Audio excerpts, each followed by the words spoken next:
Hey there, I am Barb Higgins, and this is 1,000 Tiny Steps. In this podcast, I share my stories of love, loss, triumph, and tragedy as I continue to retrace my steps and ponder what led to the death of my daughter Molly. By doing so, I hope to not only help myself, but to bring purpose and possibility to those who listen. If you are ready to laugh, cry, shake your head in disbelief, then tie, buckle, lace up, or slip on your shoes and join me as we begin our 1,000 Tiny Steps.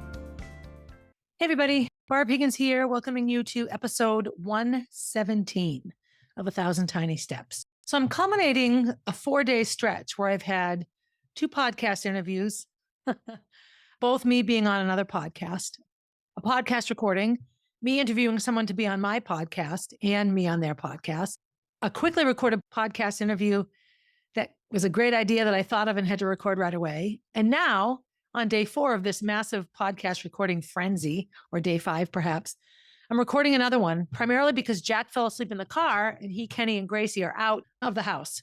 So here I am. So it's Sunday, November 12th, and it's freezing outside. So I'm happy to stay inside. And lots has gone on today. There was a major half marathon in New Hampshire that Manchester City and a good friend of mine, Pam, ran, and she had this amazing race. What makes it significant today is I spent the better part of this morning recording a podcast done by a woman named Brooke who interviews runners. It's a whole podcast on running and running the life. And so my story as a runner, of course, is relatively unique in that I was incredibly asthmatic when I started running and was immediately really good at running. And I know in the state of New Hampshire led the way for a lot of other young girls and female athletes in the sport of running to know that there was a spot for them and a place for them. So I love everything about her podcast. She uses running as a metaphor in ways that I have often used running as a metaphor for life, for struggles, for journeys, for working hard, all those things. We had a wonderful conversation. We just talked about running. It got me, of course, thinking about my own running because I haven't really talked about it a ton. And one of the major pieces of our conversation was around running and how good it is for your mental health. So even if you're not into running, everyone's heard of the runner's high. And do you get a runner's high and endorphins, which are these hormones that you secrete when you run? And essentially, and this varies between men and women because our hormones are so different. Male bodies and female bodies secrete hormones in similar ways, but there are different hormones. And for women, hormones are much more tied to emotions around healing and health and sort of balancing your life and finding solutions. And a lot of men's physical hormones are around more problem solving than problem fixing. And maybe those two sound like the same things. But when you look at anthropology, you look at people living in the wild, you look at other mammals and other examples of living creatures, the male and female versions of these animals have very different functions and roles in what keeps the tribe healthy or the pack healthy or the community healthy. And I know if you were to interview 50 high school boys about why they like running and 50 high school girls, you will get a lot more girls talking about the mental health benefits of running, how they have a community and they've made friends, how they love going on runs and talking about things. And it's not that you don't hear those things from the boys, you do. But from boys, the first things you're more likely to hear is how they like getting fit and getting stronger and running faster. And it's very performance-based, what they can get their bodies to do, and beating somebody and winning a race. Those things are also prevalent with women, but they don't come up first necessarily. So it was an amazing conversation, and it brought me back to a book I read years ago called The Silence of Great Distance. And it was written by a man, a coach, around the onslaught of female distance runners in the 80s. And it centered on one particular runner who was this amazing runner. And then she left running. Her name was Stephanie. And he chronicled in this book several high-level runners from the University of Wisconsin, the tragic turns many of those lives took, and the tragic turns many of them had come from to get to be female distance runners. And he highlighted the number of female distance runners who came from childhoods of sexual abuse or abuse in general, and the number of female distance runners that had addiction issues and problems. And, when you look at any elite athlete nowadays, because, so many years have passed since the 80s, that's 30, 40 years ago now, a lifetime ago, you realize that you look at any elite athlete or anyone that's really good at something. When you're really good at something, you spend your entire life doing it. And to have that focus on one thing, an addictive nature to your personality is helpful. And this book really analyzed what was happening in distance running. I will say eating disorders were much more prevalent back then, or maybe not more prevalent, but more somehow accepted as part of the puzzle. When you stood on a starting line at a high level women's race, the number of anorexics was astounding. You didn't see anorexic boys. That wasn't an issue that came about for boys, but girls with the body issues we have to face and the scrutiny of our bodies, and anorexia was a very prevalent piece of elite distance runners. Also, the pressure on female athletes to justify their existence, we talked a lot about that in my interview, was immense. Title IX did wonderful things for women, but quite honestly, it did so at the expense of men.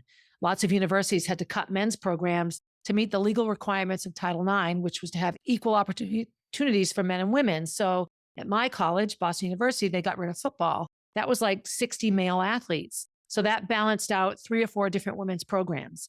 So they didn't have to get rid of other men's programs. But that was a lot of pressure for girls because male athletes would look at us as the reason, oh, because of you stupid girls, now we can't have athletics. And it was really hard. I think that's why I'm so focused on maintaining the integrity of athletics for women and girls, because it's been such a profound piece of my existence. So then we got talking, as way leads on to way, in 1,000 Tiny Steps, about the sort of the history of women's athletics and what has transpired in all the years. And oftentimes in any sport, not just running, your sport becomes your voice. It's how you express yourself. And I know for me, as a childhood sexual abuse survivor, I hated my body. I hated how I felt in it. I hated that it betrayed me. I hated so much about it until I started running. And then I loved my body because it was amazing at something. And the thing it was amazing at wasn't controversial. It was running. Yay.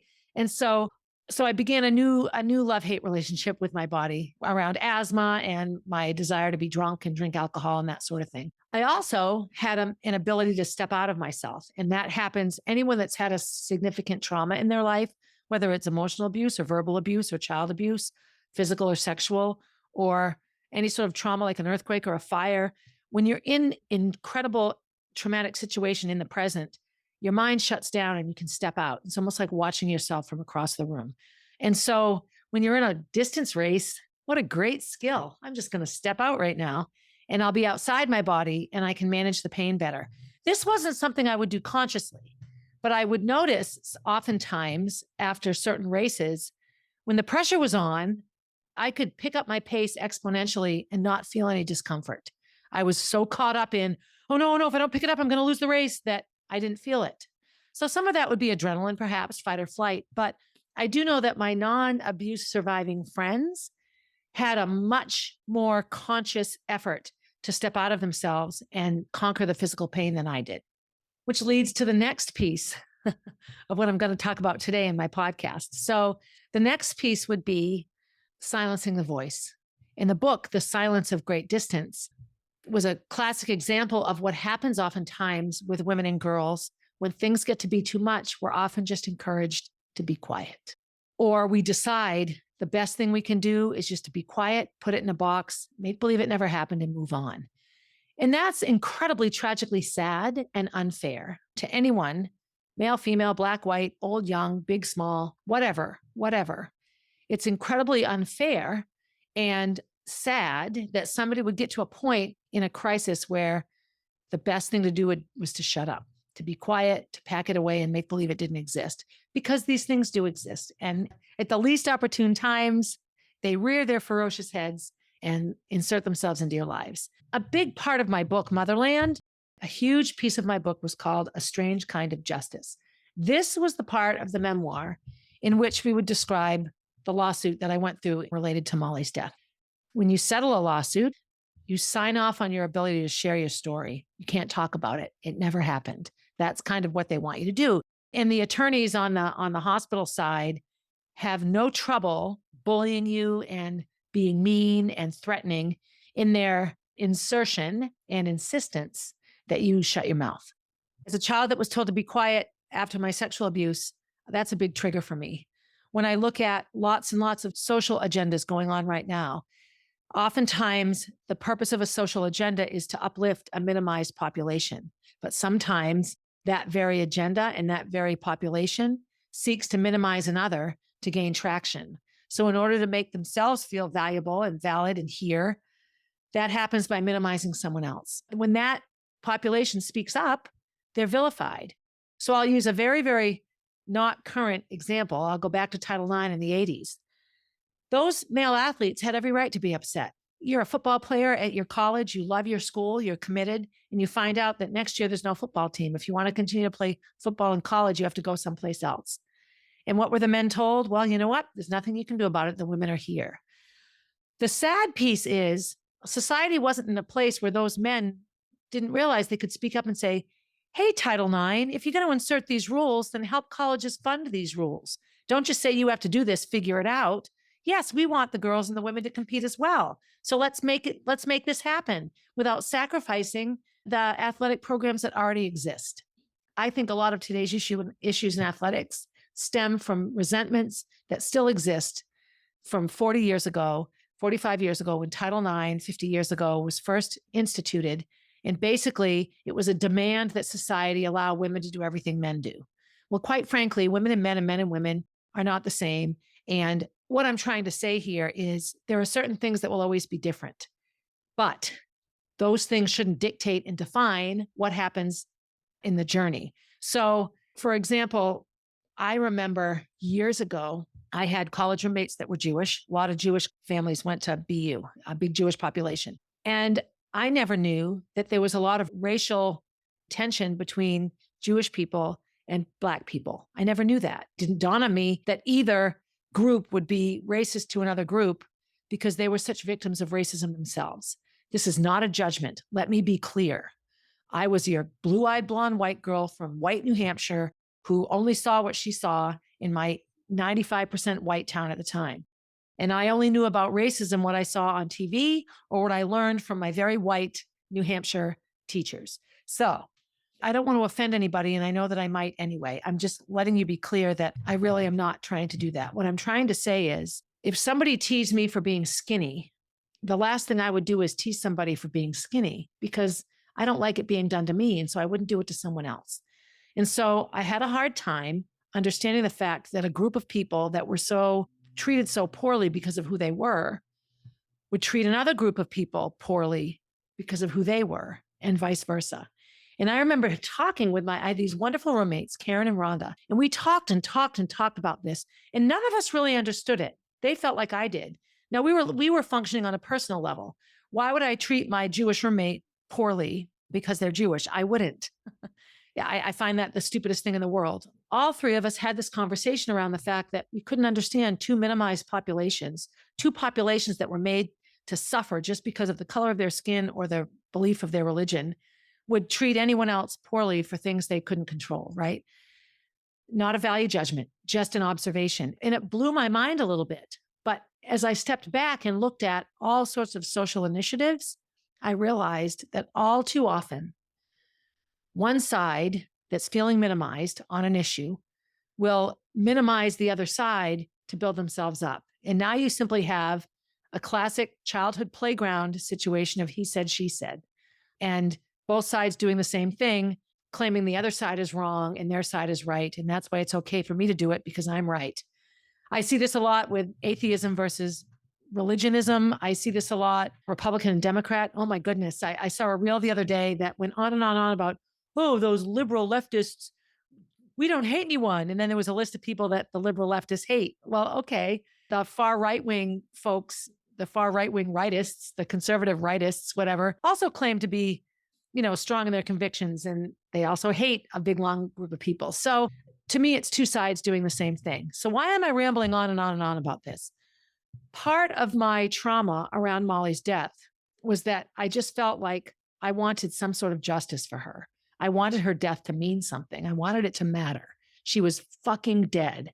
And so because of all of the ways that her treatment was mishandled, a lawsuit seemed like a logical idea.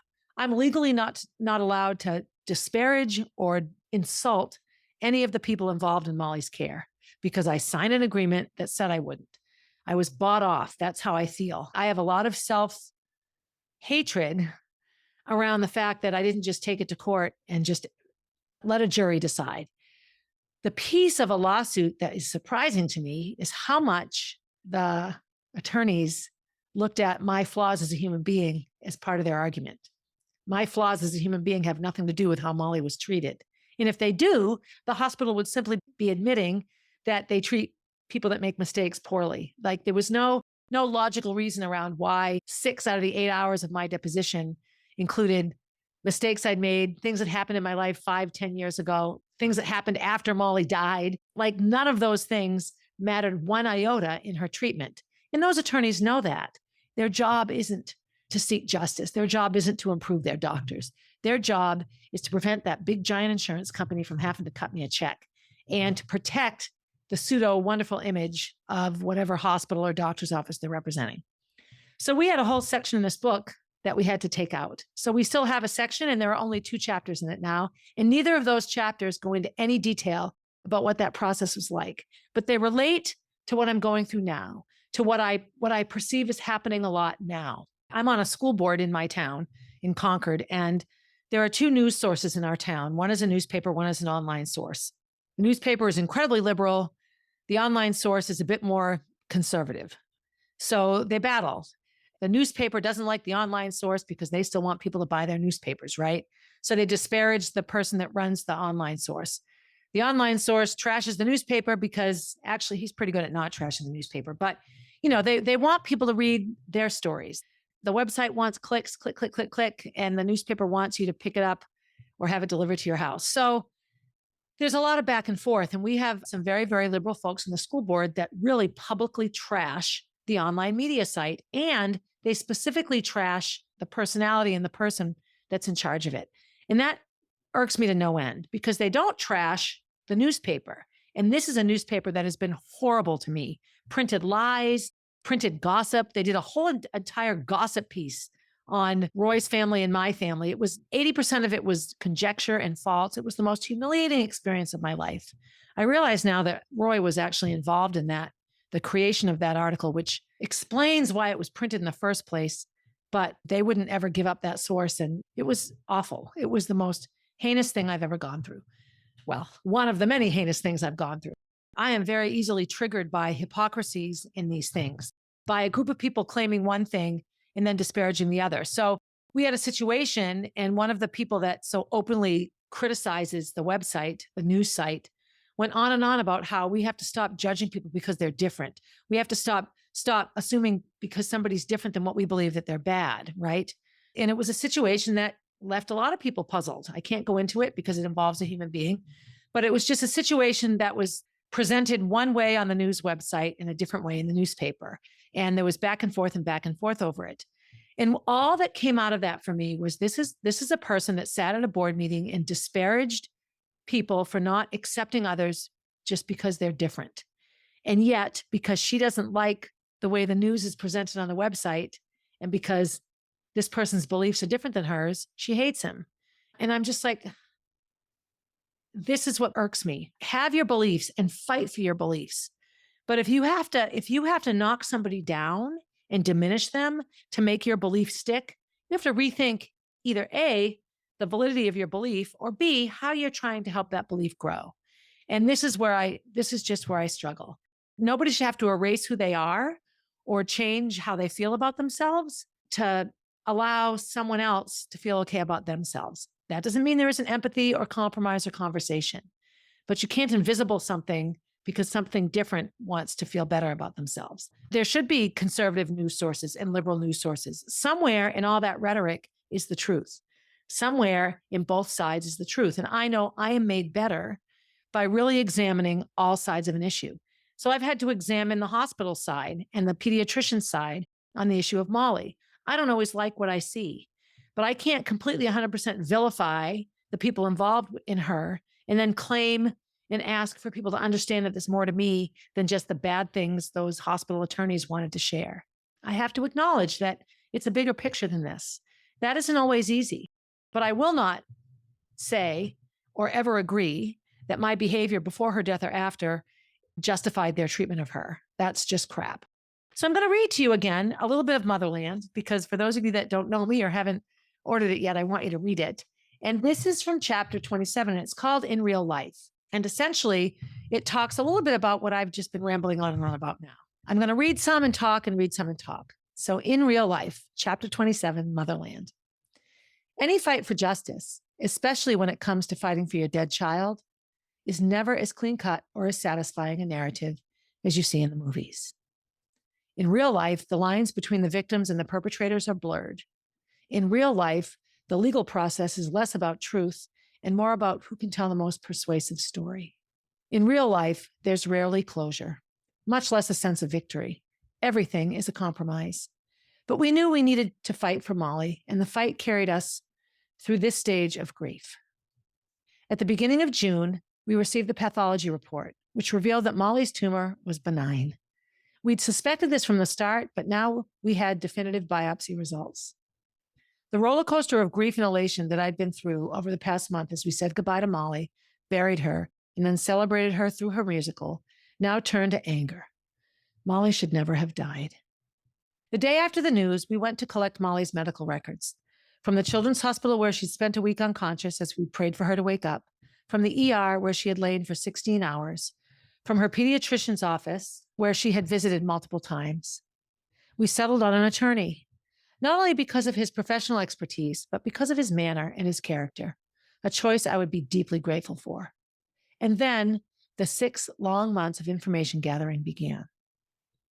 Every photograph and video of Molly and us as a family that we'd ever taken, every essay and diary entry and letter she'd written, her yearbooks, her school reports, records of her dance recitals, her theater performances, her gymnastics meets, crates and crates of objects and recordings that summed up my little girl's life with us.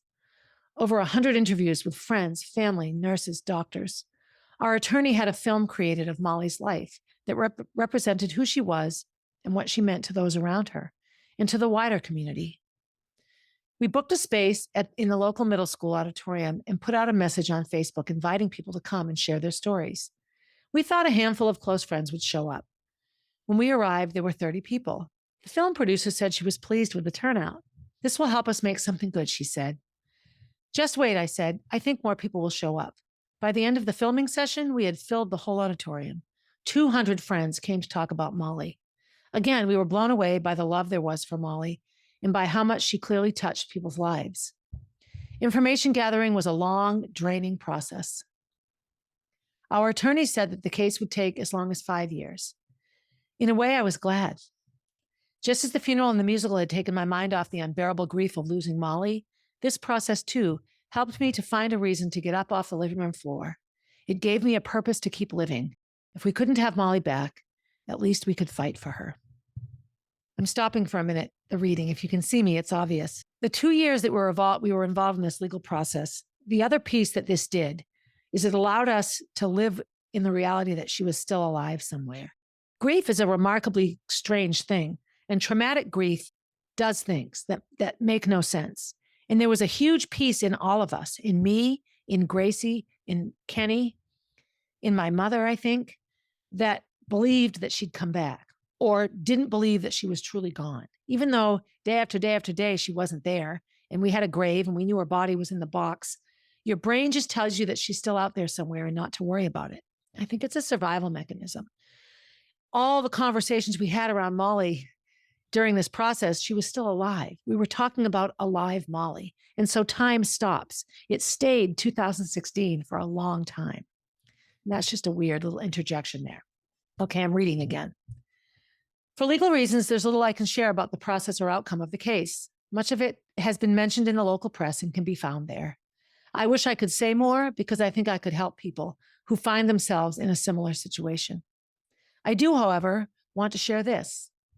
The hardest part of the process, the part I wasn't prepared for, was how the process made me question myself as a mother. For a mother who is grieving deeply, who already feels guilt every second of every day about not having been able to keep her child alive, this felt like a particular kind of cruelty. It was awful. Think about your life, the things you've done right and the things you've done wrong, the things you're proud of and ashamed of, the things you'd go back and change, and the things you hold up as victories, professionally and personally. They all form part of the mix of being human, of this journey that is life. We all acknowledge that we're a mix of all these things, and we trust that our best selves come out on top. Now imagine looking at all those bad parts of yourself, those mistakes, the things you're ashamed of, through a magnifying glass. Imagine those things becoming the most important part of the story of who you are. How would you feel about yourself? How would any of us feel about ourselves under that kind of one-sided scrutiny? I'd already put myself on trial. I'd already gone through every second of Molly getting sick, every second of the day she was born, trying to work out whether I'd missed something or whether I could have done something differently. And maybe there was something, a key moment, a turning point that might have set events spinning off in a different direction, a direction that might have saved her. But that's not something I can ever know. Kenny and I did what all decent parents do. We observed our kids closely. We noticed when they were sick. We sought medical help when they were. We took them to their physicals. We found specialists when they needed it. We did what parents do. We cared for our little girls as best we could. The legal process made us question ourselves as parents and as human beings. It all came out. Mine and Kenny's drinking, Kenny's debts, our failed marriage, my relationship with Roy, how I wasn't there when Molly was taken to the ER. I felt like it was my fault that she died from that tumor. One of the most persuasive parts of the bad mother narrative was this, my drug addiction. It's hard to write about this. I don't like that person. I know I don't like this version of myself, but I owe it to the story, to the mothers in America and all over the world, the women who live in Motherland and struggle with this too, who know the truth that addiction is devastating. But there's another truth too, that addiction doesn't define you as a mother. Being a mother means being completely present for every moment of your child's life. Regular drug and alcohol use stops you from seeing what's going on right in front of you. It makes you absent, physically because of the effect of the drugs, and mentally as you're constantly finding excuses to leave your home and your family to chase down your next fix. Okay, I'm going to stop for a minute to be clear here. I was not abusing drugs before Molly died. I drank like a fish. My hardcore drug abuse came after her death. I will also say I spent a lot of time with somebody in the last months of Molly's lives who manipulated my desire to be drunk, and in times of being drunk, often got me to smoke pot with him. I have bad lungs. Smoking pot was never easy, and he would blow it into my mouth sometimes. That was his desire to have me high. And the combination of drunk and high, for me, is a death knell. It obliterates any ability to make logical decisions. And I shudder at the times leading up to Molly's death that I spent with this person and that I was willing to be so drunk or high with him. My hardcore drug addiction, my daily getting high that I haven't admitted to very many people, will come.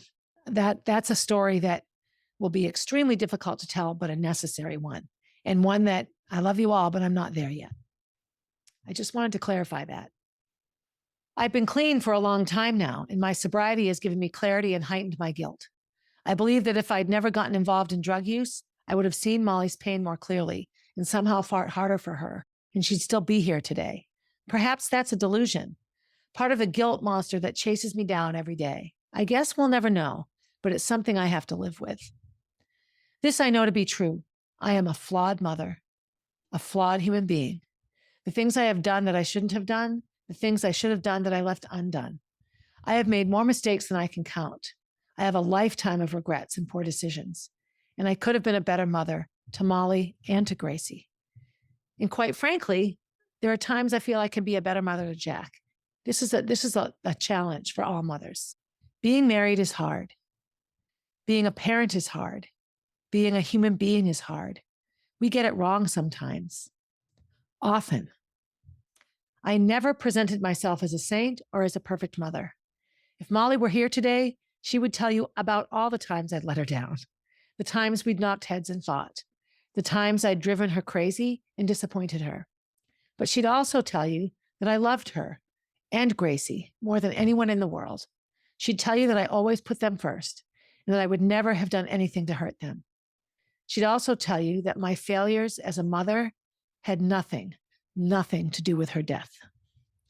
Okay, I'm going to stop reading again. That was the hardest part for me in this whole process. I already blame myself for things. I tend to surround myself with narcissistic people who have agendas in their friendships, who choose their friends and lovers for specific reasons that have nothing to do with falling in love with them. And the number of times I think of 2 or 3 different scenarios, the charter school scenario, my Robbins scenario, and Roy, in some of the most heated conversations around Molly's death, around issues in our relationships or friendships, around the failure of the charter school. All of these times, the people I was involved with in these situations told me, all of this is your fault, Barbara, that I wasn't anti-racist enough to not be racist in the charter school scenario because I called out behavior where I was treated unfairly.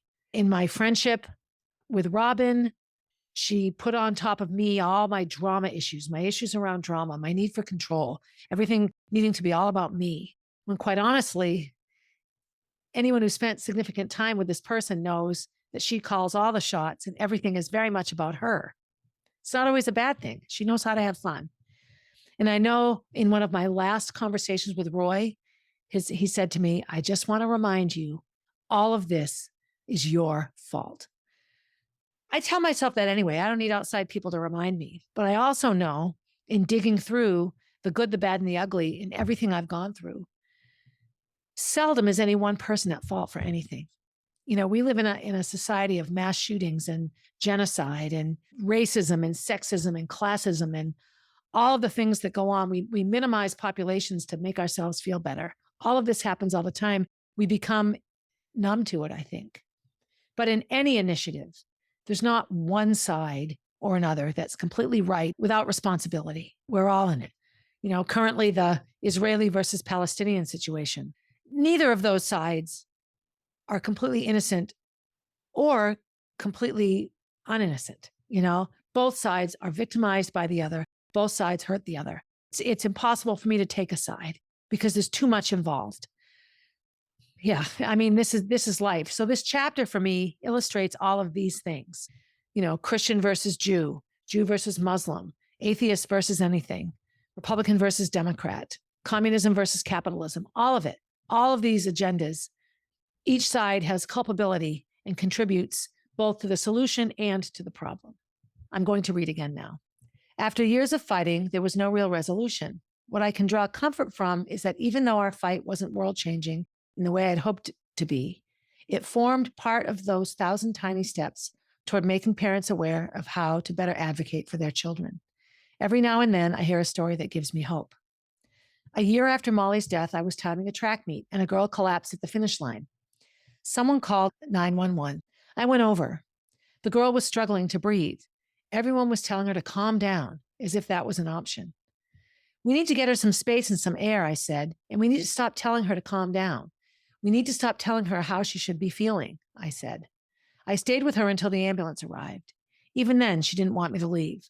She understood that I was on her side, that I wasn't questioning her pain. Later, the trainer came up to me. Thanks for helping, he said. Sure. You know, he said, my wife and I are physical therapists. We've been working with kids for years, but something's changed lately for us. In what way, I asked. Have you heard about the story of the little girl with the brain tumor? It's in all the newspapers where I live. My wife and I have been following it. It's really been tearing us apart. My chest tightened.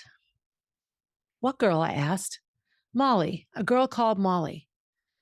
I stood there dumbfounded. Slowly, I unzipped my jacket. I was wearing my Molly B t-shirt. I'm her mother, I said. He looked at me, stunned. My wife and I realized that perhaps we've been letting our young athletes down, that when they get hurt or complain about struggling with something, we've often dismissed them for being emotional or dramatic. And we're good people, just trying to do our jobs well, but we let them down. We're trying to change that now, to do better. I loved everything about that conversation, that Molly's death had some impact on how they were doing their work. And more than that this man, this trainer, had just told me about Molly's story without even knowing who I was. Molly's story was spreading, and it was saving lives. One of the overriding pieces of this for me is that there are times when we need to look at a situation from both perspectives. I'm talking about Molly now and her health. So she was always looked at as a 13-year-old girl, a very skinny, maybe dramatic and emotional 13-year-old girl. Her doctors would have better served her by saying, how would I treat these symptoms if she were a boy? Not invisibling either gender, not saying everyone should just be the same.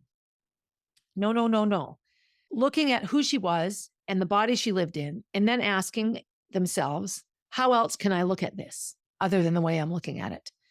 And I think that's true with everything. And if there's any message I would take from all of this, from athletics, for politics, for gender, for sex, for behavior, for social constructs and pressures we put on people, for insisting that women specifically stop talking, I think that's a trigger for me because I spent so much of my life being told to be quiet. I see in the political realm, when you watch summaries of the debates on TV, never are the men called aggressive and bitchy and opinionated and criticized so much for being a loudmouth as the women are. Women aren't allowed to be loud like the men because we're somehow hysterical with it. The term for removing a uterus isn't a uterectomy, which it should be. It's a hysterectomy. Because in early modern days, removing the uterus would remove the hysteria from women. Because when women menstruate, the hormone rush can be immense. I know that my moods when I was having my period were seldom stable. It wasn't because I was hysterical. It was because I had level 10 pain cramps and blood gushing out of my body. Sorry to be gross, but I'm so attached to these issues and how they're manipulated for social agendas. It's pretty intense. And I want very much to not get stuck in my view, like the doctors of Molly got stuck in theirs. I want very much to be able to step out of my view and analyze and look at things from all sides. So I never got to write in this particular part of the book anything about how horrifyingly bad the lawsuit was. And those chapters are beautiful. But I get it. Everyone has their agenda and I have to play my part. I will say that I will find a way to tell her story and to share what happened to me. I just have to figure out a way to do it within the legal constructs of my agreement. Yes. I had to sign a separation agreement from the school district. And I remember Chris Rath violated it like 3 times. She sent it to the newspaper and she answered questions to the press. And anytime I did the same thing, I was immediately threatened with some legal sanction. It was unbelievable. And I just, so, you know, these things stand out for me. Don't tell me to be quiet. Today has been an emotional day, and it all sort of started from Pam's Half Marathon and my interview on a running podcast. And the 1,000 Tiny Steps are conversations and my thought process has taken in just the last few hours. So I hope you managed through it. I hope that you related to things, even if you're not a runner or the mother of a dead child or someone that's been anorexic or been sexually abused or told to be quiet. Oh, to be Barb for even 10 minutes.